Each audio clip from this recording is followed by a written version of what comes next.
Hey guys, just put to rest the Call of Duty Modern Warfare 3 campaign. This is the 2023 game, not to be confused with the previous Modern Warfare 3. This is carrying on from what Infinity Ward did back in 2019 and kind of bringing back a fresh vibe to Modern Warfare and modernizing it and making it feel a lot more grounded. I'm a big fan, actually, of the 2019 Modern Warfare game. The sequel, Modern Warfare 2, was pretty good. I had an okay time with it. It got a little bit loopy and crazy. And here we are with the third game that Sledgehammer Games has handled the development of. And apparently, I did not know this, it was supposed to be an expansion pack for Modern Warfare 2. And man, after completing this very, very short and kind of slapped together campaign, that's exactly what this feels like. It honestly feels like a campaign that's missing chapters. There's some cool stuff in this game. I always like how insane and big the campaigns in Call of Duty games can be. I think the Modern Warfare titles tend to err in a more kind of sense of realism, and you have pretty cool characters like Price and Soap and Ghost and Gaz, and they all have some repartee together, and of course there's some pretty interesting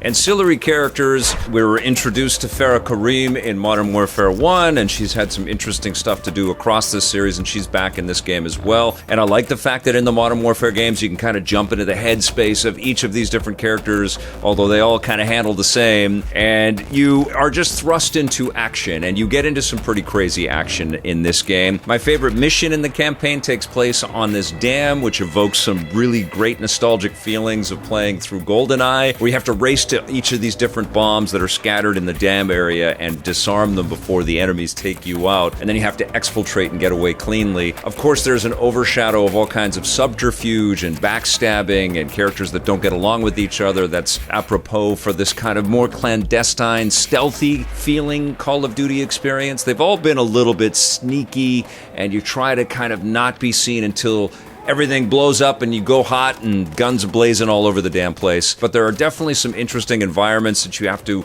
root out the bad guys in. I thought the Under the Ice level was pretty damn cool. I also like the abandoned building that was under construction that you're jumping into and out of windows and trying to get to the roof. Thought that whole fight sequence was actually pretty cool. But Sledgehammer also did some pretty disappointing things here with the campaign, where they tried to mix the chocolate and peanut butter together and threw in some Warzone feeling kind of open world levels, which just feels so silly and over the top and kind of refute all of these efforts that the Modern Warfare series has attempted to get to with its realism and its realistic weapons and its incredible sound effects and everything. But in a couple of stages in this brief campaign, you're basically racing all over the map and you're being shot at from every single direction. It's complete chaos, and it's just you running around. You have an Overwatch, you have a sniper kind of shooting into this shipping yard, and you're opening crates and finding golden guns and all kinds of magical weapons. I was surprised that some kind of unicorn character didn't come running across the screen or anything. It just became incredibly silly and arcadey. You know, honestly, Call of Duty games kind of start at that, but I like it when it starts to feel a little bit more gritty and there's a little bit more realism. It kind of just brought me back to sitting in the conference room in 2019. I was able to go to Infinity Ward and I got a sneak peek at what they were planning for Modern Warfare, to bring it back again and to honor its history and to do something really special with it. And I really enjoyed the campaign and the storytelling in Modern Warfare. And I know that Call of Duty games and the Modern Warfare series and the Black Ops series is all about the competitive multiplayer. It's all about getting people playing together and finding different ways to match them up and pair them up and get them into the cosmetics and customizing your character and getting all of that. I know that Warzone is incredibly popular and successful for the exact same things. And so the campaigns aren't always the first thing that Call of Duty developers, I think, are thinking about, but there have been some really killer ones over the years, and they always kind of make me smile. They always kind of just go to this insane level. It's almost like you're playing a crazy Michael Bay James Bond movie, you know? It's just absolute insanity, and somehow you got to survive it, and you get into all kinds of crazy stuff. This felt so muted, And I can understand part of that because you're chasing Makarov. Vladimir Makarov is a big part of this again, and he's enlisted this group of terrorists, and there's some really heinous, awful crime and chemical weapons and radioactive bombs and stuff that you have to disarm, and innocent civilians get caught in a crossfire in a certain hard-to-stomach level, a lot like the No Russians level from back in the day. But it's not incredibly memorable, even though there's some nice little peaks and some nice momentum and almost like this tease that something better is coming. It just sort of ends, and then it's over, and then the credits come up, and there's no sense of finality or completion